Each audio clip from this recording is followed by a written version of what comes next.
यीशु प्यारे बच्चों, प्रार्थना से इस क्लास को हम शुरुआत करें। हे पवित्र आत्मा आजा तू, तेरा मेरा कुछ नाता है, जन्मों का ये नाता है।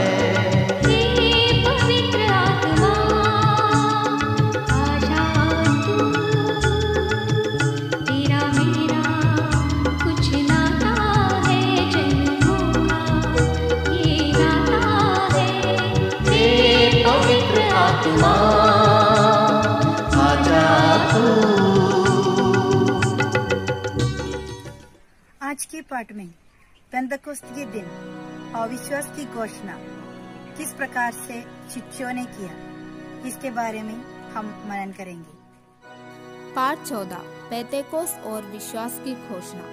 पेंतेकोस्त का दिन आया, सब शिष्य सर्वोच्च से शक्ति पाने की इंतजार में माता मरियम के साथ प्रार्थना में लगे रहे थे। एकाएक आंधी जैसी आवाज उससे सारा घर भर गया और जहाँ वे एकत्र हुए थे, उन्होंने अग्नि के ज्वाला जैसी जीभों को अपने हर एक से ऊपर आकर ठहरते देखा।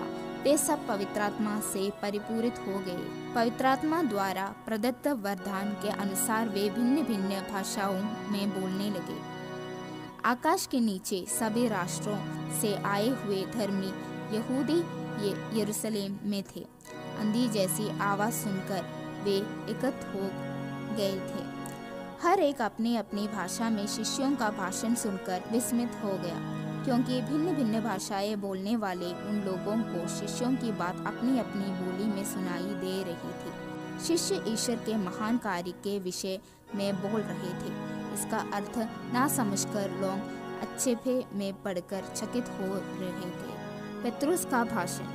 उस समय पेत्रुस खड़े होकर आत्मा की शक्ति से बोलने लगा, आप मेरी बात ध्यान से सुनो और यह जान ले कि यह जो लोक मतवाले नहीं है जैसे कि आप समझते हैं। यह वह बात है जिससे विषय में नबी योलम ने कहा है। प्रभु यह कहता है, मैं अंतिम दिनों तक शरीराधारिक पर अपना आत्मा उतारूंगा। तुम्हारे पुत्र और पुत्रियां भविष्यवाणी करेंगे। तुम्हारे नवयुवकों को दिव्य दर्शन होंगे और तुम्हारे बड़े बूढ़े स्वप्न देखेंगे। मैं उन दिनों अपने दास दासियों पर अपना आत्मा उतारूंगा और वे भविष्यवाणी करेंगे। इसके बाद पुराने विधान से भविष्यवाणियों का सहारा लेते हुए पेत्रुस ने यह स्पष्ट किया कि ईसा ईश्वर पुत्र थे। उन्होंने अपने दुख भोग और मृत्यु द्वारा हमें बचाया और पिता ईश्वर ने उन्हें पुनर्जीवित किया। इस्राएल का सारा घराना यह निश्चित रूप से जाने ले कि जिन्हें आप लोगों के क्रूस पर चढ़ाया, ईश्वर ने उन्हें ईसा को प्रभु भी बना दिया और मसीह भी। इतना कहकर पेत्रुस ने अपना भाषण समाप्त किया। लोग यह सुनकर व्याकुल हो गए और उन्होंने पेत्रुस तथा अन्य प्रेरितों से पूछा, भाइयों, हमें क्या करना चाहिए? पेत्रुस बोले, आप लोग पश्चाताप करें। आप लोगों में प्रत्येक अपने अपने पापों की क्षमा के लिए ईसा के नाम पर बपतिस्मा ग्रहण करें। उनकी बात सुनकर उसी दिन लगभग 3000 लोग शिष्यों में सम्मिलित हो गए। प्रभु प्रतिदिन उनके समुदाय में ऐसे लोगों को मिले देते हैं जो मुक्ति प्राप्त करने वाले थे।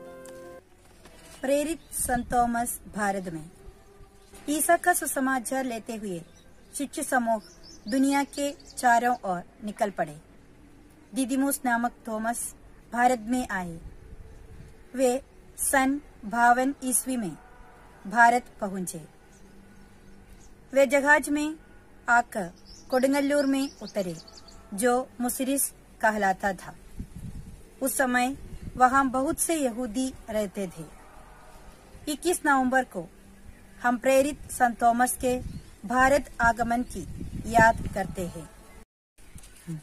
7 गिरिजे मसीही समूह। यह परंपरागत विश्वास है कि प्रेरित संत थॉमस ने भारत में 7 गिरिजों की स्थापना की। इसे अक्षरशः इमारतों का निर्माण नहीं समझना चाहिए, परंतु यह कि संत थॉमस ने 7 जगहों पर कलीसिया के समूहों की स्थापना की। निरणम, कोल्लम, निलक्कल, कोकमंगलम, कोट्टेकाव, कोडिंगल्लूर और पालयूर ये 7 जगह है। दूसरा एक गिरिजा संत थॉमस द्वारा स्थापित कहलाता है। वह तिरुविदांकोट आधा पल्ली या आधा गिरिजा नाम से जाना जाता है। संत थॉमस के बारे में बहुत जानकारी प्राप्त करने का एक अप्रमाणिक ग्रंथ है थॉमस चरित्र। प्रेरित थॉमस भारत में कैसे आए, उन्होंने सुसमाचार की घोषणा कैसे की और वे कैसे शहीद हुए, इन सब का विवरण उसमें है। पौराणिक गीत, मार्गंകളി, परिचमुट्टुകളി आदि कलारूप कृतियां भी भारत में प्रेरित संत थॉमस के प्रेरिताई कार्यों का साक्ष्य देती है। सन 72 ईस्वी में दुश्मनों के बाले से घायल होकर वे मईलापुर के चिन्नमला से दौड़े और पेरियमला में शहीद हुए। उन्हें मईलापुर में दफनाया गया। जुलाई 3 तारीख को दुखराना पर्व के नाम से भारत के ईसाई समूह इसकी याद करते हैं। 1972 में प्रेरित संत थॉमस के स्वर्गवास की 19वीं शताब्दी मनाई गई। उस समय संत पापा पौलुस छठवें ने उन्हें भारत के प्रेरित घोषित किया। फलागमन काल, पेंतकोस्त पर्व के 7 सप्ताहों के बाद के रविवार को फलागमन काल शुरू होता है। उस दिन 12 प्रेरितों का जो कलीसिया की नींव है पर्व हम मनाते हैं। प्रेरितों के परिश्रम के फलस्वरूप पनपकर और बढ़कर कलीसिया ने अनेक संतों और शहीदों को जन्म दिया। स्वर्गराज के प्रतीक के रूप में कलीसिया पवित्रता के फल प्रचुर मात्रा में उत्पन्न करते हुए बढ़ती रहती है। फलागमन काल में हम इसका स्मरण करते हैं। फलागमन काल के शुक्रवारों में हम कलीसिया की विश्वस्त संतानों, सच्चे और वफादार संतों और शहीदों का स्मरण करते हैं। पवित्रता के सत्फल उत्पन्न करने के लिए यह काल हमें सहायता देता है। हम प्रार्थना करें। हे प्रभु, भारत को ऐसे अनेक मिशनरियों को प्रदान कीजिए जो हमारे पिता प्रेरित संत थॉमस की भांति भारत के कोने कोने में जाके सुसमाचार का घोषणा करे। एक्टिविटी, संत थॉमस द्वारा स्थापित 7 गिरिजाओं के नाम लिखिए। धन्यवाद।